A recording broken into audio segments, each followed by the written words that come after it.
Rieccoci qui, bentornati allo Scrigno del Calcio. Parliamo oggi di una storia che probabilmente i più giovani di voi non conoscono e che effettivamente non ho vissuto nemmeno io dal vivo, ma siccome abbiamo l'Atalanta capolista della Serie A, e chi è più giovane è abituato magari a vedere l'Atalanta tra le prime della classifica, forse non sa o comunque non ha vissuto gli anni in cui i bergamaschi in Serie A lottavano per non retrocedere oppure facevano un po' di altalena tra Serie A e Serie B. Ma nella stagione 81-82 l'Atalanta ha vissuto la sua prima e unica stagione addirittura in Serie C, in C1, e questo a rileggerlo e a pensarci oggi è qualcosa di clamoroso per l'Atalanta che è oggi, ma quell'anno lì i bergamaschi addirittura stazionarono in terza serie, seppur per una stagione soltanto. Che cosa è successo? È successo che l'Atalanta 80-81 era in Serie B,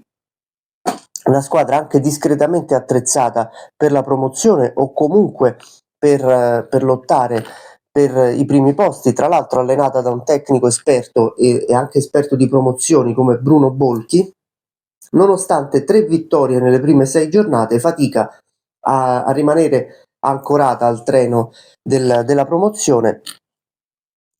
Lentamente scende in classifica, in pochi si aspettano che possa addirittura lottare per non retrocedere. A gennaio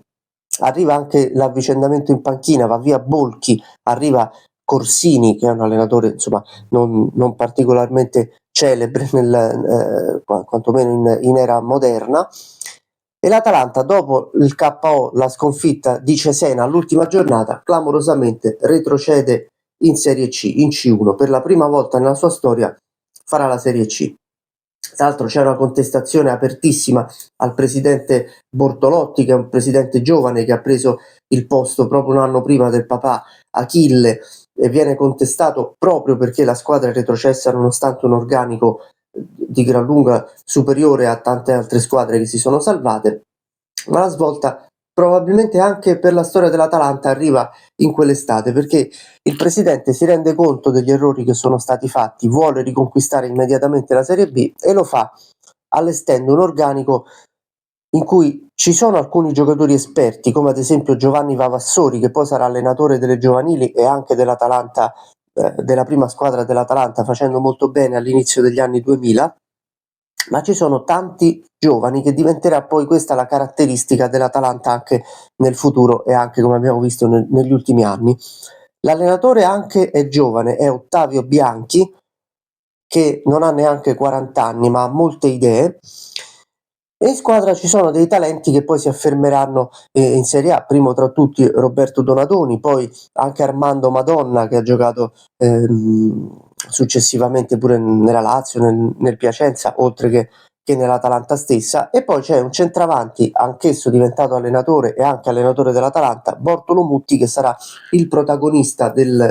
principale della stagione dell'Atalanta in Serie C, perché farà ben 16 gol,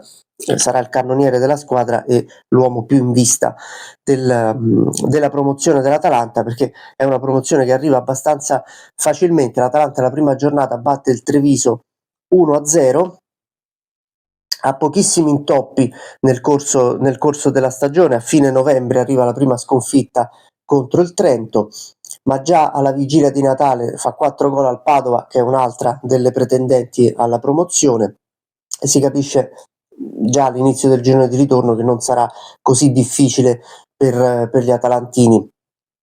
conquistare la promozione in Serie B. Ci saranno pochissime battute d'arresto nel girone di ritorno, tra cui un pareggio contro il Trento, che diventa l'unica squadra a non aver perso contro l'Atalanta, il pareggio 0-0 in casa del Sant'Angelo Lodigiano, ultimo in classifica, e poi il 23 maggio del 1982 arriva la matematica promozione in Serie B, il ritorno in Serie B, battendo per 1-0 il Mantova. L'Atalanta è prima con 49 punti, appena 2 sconfitte, la seconda e ultima delle quali all'ultima giornata a Rho, quando ormai la promozione è già stata acquisita. Come abbiamo detto, Mutti fa 16 gol, l'Atalanta va in Serie B torna in Serie B e appena un paio d'anni dopo addirittura sarà promossa in Serie A e lì comincerà un po' il saliscendi tra Serie A e Serie B, ottimi campionati in Serie A, la Coppa delle Coppe, la Coppa UEFA e poi